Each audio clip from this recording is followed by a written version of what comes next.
light within our hearts, light within our thoughts, light within our words. May one and all and everything, blessed and loved, ever be. Welcome. I am Sister Who.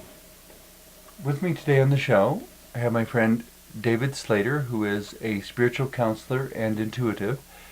And the thing we wanted to discuss today is choice and destiny, or you might say fate. It seems to me that when people say fate, they're thinking of it negatively as something to which they must resign themselves. But when we say destiny, it's something positive which we aspire to serve and fulfill, that's going to make us somehow more exceptional than we would ever otherwise be.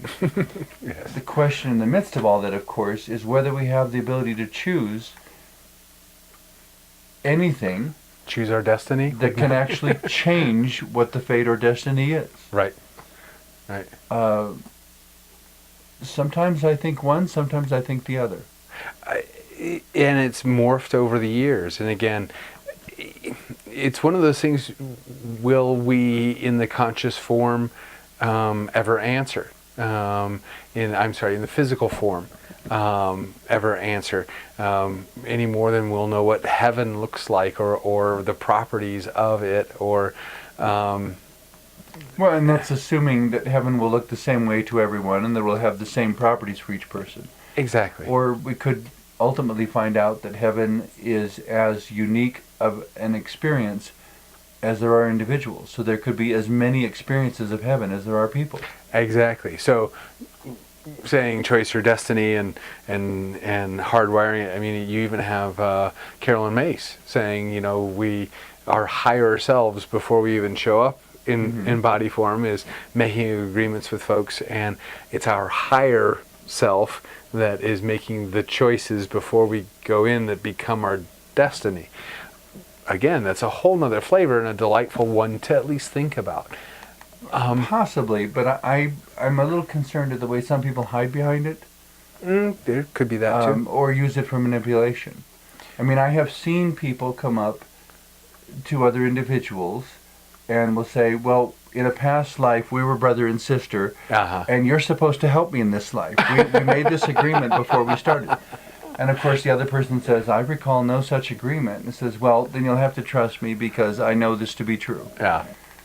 You've just set up a situation of manipulation based on allegedly higher spiritual knowledge, which is unprovable one way or the other. The concept or the belief that there is a choice is a delightful thing to embrace. For instance, you're perceiving a manipulation, and which is not uncommon in human interaction. You can say, well, okay, you may say that, I choose differently. And it's a delightful thing to always open up in interaction, because I don't know how many times I've chosen I don't know if I'd say how delightful, though. Sometimes it really pisses people off. Of course. Well, in my own life, recently there were a couple of people who decided they wanted to be my mentors and support team and so forth, and I kind of thought, okay, I don't know. I mean, I think that you need to know me a little bit better before you get into this. And well, it took us all about 2 or 3 weeks to run into something where we totally disagreed, and they became livid with me that I wasn't adequately respecting their expertise or the way they had defined themselves. I saw what they were demanding of me as subverting my autonomy and my ability to choose. They wanted to manipulate and control me, and I wasn't terribly interested in being manipulated or controlled. I've shared this with a lot of folks. So they sent this email typed all in capital letters, and then it said, oh, by the way, I'm not upset with you. And it's like, Let's figure right, you're not upset with me. Okay, whatever. Well, but you said there was an example that comes to mind? Oh, and I've had it inversely, where this is my life full time, speaking and interacting in these areas. Okay. And by doing that, because it's full time, I have perspectives would be a better way, or a point of view that most people don't. You have more experiences. Yes, because Each experience being a point of reference, the more experiences you have, the more points of reference you have. But I think you would agree, none of that guarantees that the next experience may not be completely different. and that's precisely the life I've been living and been enjoying. But people will come to me and try to act like I'm their teacher, and I'll speak to them. What do you mean you can't give me the answer? Yeah, exactly. Well, and that's one of the first thing I always tell them. I don't give answers. I'll give perspective, and that's it. But here's the thing: when you try to put a label on something, and again, this goes to the choice and destiny thing, and say, "Oh, great teacher," or "Come to me, child," student type of thing. You've already imposed a limit on the circumstance. And I enjoy when somebody's trying to put me in that elevated position. I'm like, no, we're peers. We're absolutely peers. Not so I can avoid a responsibility thing, but so that, in essence, building the responsibility by saying we can go so many places as peers, and we can only go to certain places as teacher and student. But Well, in a sense, they're abdicating their own responsibility to think by Yes. saying they want to superimpose your answers onto their life. exactly. Well, to replicate another person's mystic experience so that they become more mystical, you're not getting the concept of what mystical is. It is that personal relationship with the divine. Yeah, it's not a recipe. It's a relationship. Exactly. And that's like saying I'm going to, copy your marriage so that my marriage will be perfect. Like, oh, yeah, you're just a recipe for disaster. The thing that frustrates me to no end beyond that is when people try to put the divine in a box. Mm-hmm. And then a lot of times they'll deny that they're doing it, and they'll go right back to doing it. Mm-hmm. That, no, I'm not putting God in a box. But God will always act in this way. This is the only way God speaks. This is the only conclusion God will ever say. This is the only text through which God has ever spoken. This is the only text that has been divinely protected from all misinterpretation. I just don't buy it. Right. Well, and here's the thing: choice and destiny. I can disagree with destiny and say it's all choice. And I can say, I don't have choices, it's destiny. The thing is, if I choose to follow choice, if I even have the illusion of choice, and it is only an illusion because my destiny is predestined, I really enjoy the concept of choice. So if I'm deluding myself and saying I've got all these choices and this needs to happen, great. And that's my preference. That's where I choose to err, if you will. If it's, I don't know how we have a basis for saying which is the error and which is the truth. Exactly. But choice is a lot of fun to play with. The general reference that I usually go by, just for lack of anything else, I suppose, is to invite self-reflection on how this corresponds to practices of unconditional love and ever-increasing wisdom. Well, if you're pursuing wisdom and love, I think you're somewhere in the ballpark. Yeah, exactly. But getting focused and precisely accurate and somehow confirming your answer as the one and only right one, knock yourself out, but I really don't know how you could ever pull it off. Right. Too many variables in the human being for that to be the case. Variables in each human experience, variables in historical context, even the environmental context. When Mount St. Helens blew, a volcano erupting right here in the United States, big time, everything within 20 or 30 miles of it was completely changed. Oh, absolutely. And even here in Colorado, we were getting a ton of dust. All of a sudden there was a gray dust. Life will not continue the way it has. Right. And this past summer, not to date this show, but we had what they were calling the 1,000-year flood in Colorado. Yes. It will take them years and years and years to rebuild all of the roads and bridges that have simply been obliterated, so that there are certain towns that used to be connected, and you can't drive from one town to the other anymore. Right. Because the road's not there, the bridge is gone. It doesn't exist. And it will be years before, and people who are a quarter mile apart, unless they want to, bring along a canoe or something, they cannot go visit their neighbors anymore without driving the long way around. Yeah, 15 to 20 miles to travel a quarter of a mile, yeah. Yeah, because you can't, the direct line between the two is gone. Right. Choice or destiny? That part to me would seem like destiny. The choice, of course, is, well, where did you choose to put your house? But then you had no idea this was going to happen. So it seems to me we're thrown into the tension between the two, and we can never have only one or the other.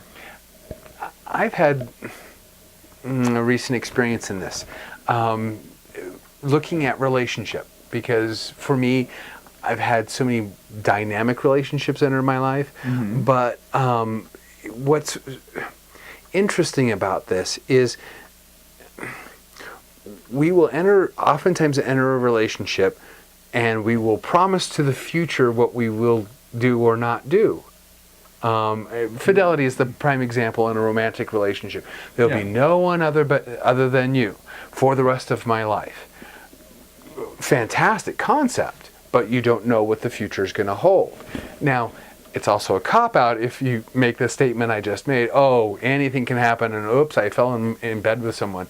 But it's also a cop-out if you commit to it. Right. Because you're avoiding all further mental deliberation on the subject. Now, which that mental deliberation may in fact be a significant part of your growth. Exactly. The example comes to mind, and my apologies to anyone, I'm not trying to pick on anyone in particular, I'm just choosing a generic example. But I'm granting the couple the ability to make creative, unconventional choices. Yes. If two people meet, fall in love, get married, 2 years later, one of them is in a serious car accident and becomes a quadriplegic. Right.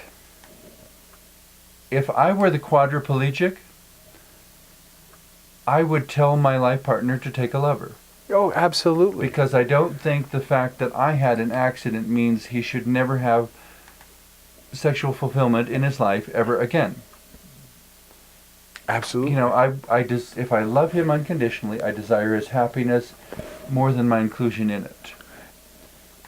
But it depends on how he would feel about it. He may decide that he could never be comfortable with anyone else as long as I was alive. But of course, then it's like, well, should I, engage in euthanasia so that you can be free? I don't want to be someone's ball and chain. Right. But the point, as I said, that I'm allowing in that is that if some extenuating circumstance came up, that the couple have the right to negotiate something that meets all the needs, keep the conversation, no matter how untraditional their conclusion may be. Keeping the conversation going, speaking, it's so important in any communication, any relationship. This that you keep talking and communicating. And there are couples, there are triads, 3 people who have committed themselves together in an egalitarian marital sort of way that have lived together for decades. Right. It may not be common, but it has been done. And the basic premise to the whole thing is that no one person can meet another person's needs. And I think we're getting off subject a little bit, but it does go back to choice. What we choose to do. The idea behind the possibilities we choose to allow. Exactly. If someone who's in a relationship with me, no matter what the flavor of the relationship is looking to me to be an accountant, I'm not going to meet that need very well. And so they will need to go get an accountant. if they want to go forward with accurate accounting. So far, no bank has agreed with me that plus or minus $1,500 is a good thing. So they want a little more accuracy than that. Exactly, and the idea of choice and speaking to choice is what's incredibly powerful. And this also brings in the mutual agreement of what any relationship or configuration should include. Mm-hmm. Does a marital relationship need to include a breadwinner, a homemaker, a gardener, an accountant, whatever, All right. The familial definition in certain places in the past would include everything from grandkids to grandparents, all living in one house. Yeah. All living in one house, multiple generations. That brings some really different challenges into the home environment that are not common anymore. Right. And also in those times, quite often funerals were conducted in the home. Not in the funeral home, not in the mortuary, not somewhere else, in the home where the people actually died. Right. The living room suddenly wasn't a living room for a couple of weeks because there was a coffin in the living room. With a person in it, yeah. There was no avoiding the reality of death. It was right there. Uh-huh. And everybody having to find a way to come to terms with that. Mm-hmm. Was it destiny or was it choice? Well, probably there was some of both going on. Most people, I don't think, choose the time or the way that they die. Right. Most people. It happens, quote, when your time comes. Mm-hmm. How you respond to that occasion when it does come, however, can change everything radically. Oh, yes. Uh-huh. Whether you meet it graciously or whether you meet it with resistance, whether you meet it with, I've had a good life, or whether you meet it with curses. Mm. Or let me get even with all those folks I didn't get around to while I was living, which is as my final ridiculous. act, I'm going to will everything to a charity so that none of you get a dime from me. Exactly. If I were the head of the charity, I would have a hard time accepting that gift because it would have been a gift out of a feeling of anger and vengeance. Yeah, you can change those energies pretty easily, but here's what as far as destiny and choice, I choose to believe that choice reigns. If I'm wrong, if destiny is what happens, I'm really happy with my delusion of choice. And you're even willing to call it a delusion. I have that choice. And again... But in that case, it doesn't mean you're wrong. I gave up on right and wrong a long time ago. It gave me way too many headaches. Okay. Because the thing we keep speaking about through this whole thing is that variety, that diversity in one person. And we're dealing in a world of, 8 billion now, or 9 billion people? I'm not sure, but I'm sure it's something like that. Exactly, and that much diversity, right and wrong, is a ridiculous concept. Well, it makes me a little crazy with frustration sometimes when I meet people who want to push choice to the extreme and say, you create your own life experience, and I usually respond, that will only be true when I'm the only one here. As long as there are 8 billion other people with potentially contrasting choices going on, and I don't have the ability to exclude them from my life experience, things will happen to me that are not purely the result of my choices. Things will be imposed upon me because of my proximity to other people making other choices. At the same time, if you choose to be a bitter person, probably not going to have a really exciting life. Not exciting, but... what's that famous Chinese curse? May you live in interesting times? Yeah, which is interesting because I would think that would be a blessing, but anyway... It's not a double entendre because that's a statement that means two things, but it's a two-sided coin, I guess. Uh-huh. There is something exciting about living in times of transition, but there's also something very daunting and intimidating and unsettling and nerve-wracking and stressful about living in such times. Mm-hmm. And yet it seems from what I read, most people, when they get into their twilight years, they become elderly and are looking back on their life, they wish for more of the stressful, uncertain transitional times and more of the risks and more of the adventure than what they generally dare to embrace. Right. If I'm going to keep with the delusion of choice, I get to choose to age differently. I get to choose relationships differently. And I think the nicest thing about choice, keying off of what you just said, is that I don't have to resign myself to anything. I don't have to define myself as a victim of anything. Yeah. I don't have to say that I'm a victim of my fate. Mm-hmm. The fact that I can choose to respond positively to whatever destiny throws my way, or I can choose to say no, and just, sit down and be stubborn, Mm-hmm. and refuse to move. It gives me an ownership of my life that I don't think resigning oneself to fate or destiny would ever accomplish. Oh. And goes to unlimited possibilities. One thing I've been able to experience recently is, okay, I can't promise to the future that I don't know, Mm-hmm. but I can speak in the moment. And one of the most powerful things I have learned is I choose with any given person in the what I find to be my strong relationships to let this be like I've never experienced before.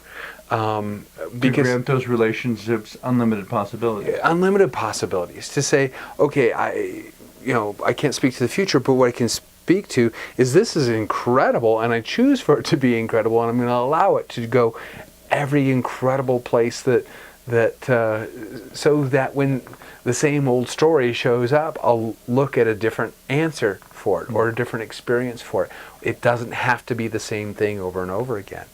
And talk about a remarkable relationship.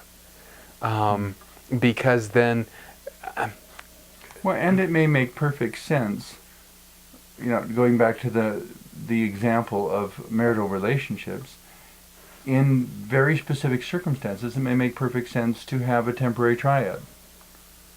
I remember seeing a movie set in the Old West of a frontier man who wound up for a time with two wives because one of them was dying of tuberculosis. Mm-hmm. And at the funeral, and the two women became good friends. Essentially, they had a triad. Mm-hmm. And then the one died, and the other was there to raise the children from that point on. So the one who died could focus on dying graciously, without feeling that her children would be abandoned to a single parent home, or how will he ever manage without me. She knew who would be there to look after things when she was gone, and it allowed her to relax into the process of her own closure in a much more constructive way. That's a very specific situation that maybe a lot of people will never face, but it's another example of how destiny gives you a challenge, and you can answer with a choice. Oh, nicely put. Yeah, if you think about things in the state of a destiny, I like you, you like me, okay, let's get our career, okay, let's have the kids, and any one of those predestined flavors that you presume is going to be the case, or... Well, to me, there's something wrong with the very assumption that a recipe is going to give you a fulfilling life. Exactly. Life by its nature is discovery and development, and one can never say exactly what the configuration of the branches of a tree is going to be. Yeah. They show up when and how they do for reasons beyond our comprehension. Jalapeno jelly.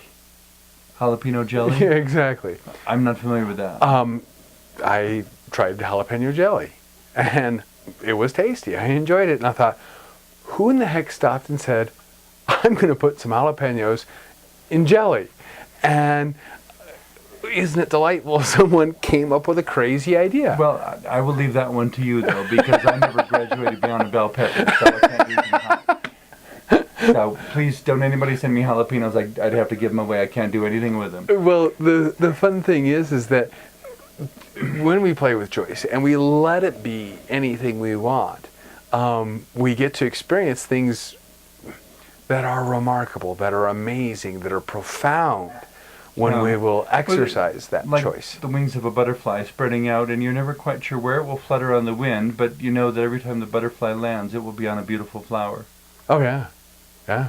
Maybe that's a good note to wind things up on here, but it's, yeah, as we said a moment ago, it's life throws a destiny at you, and you can answer with a choice.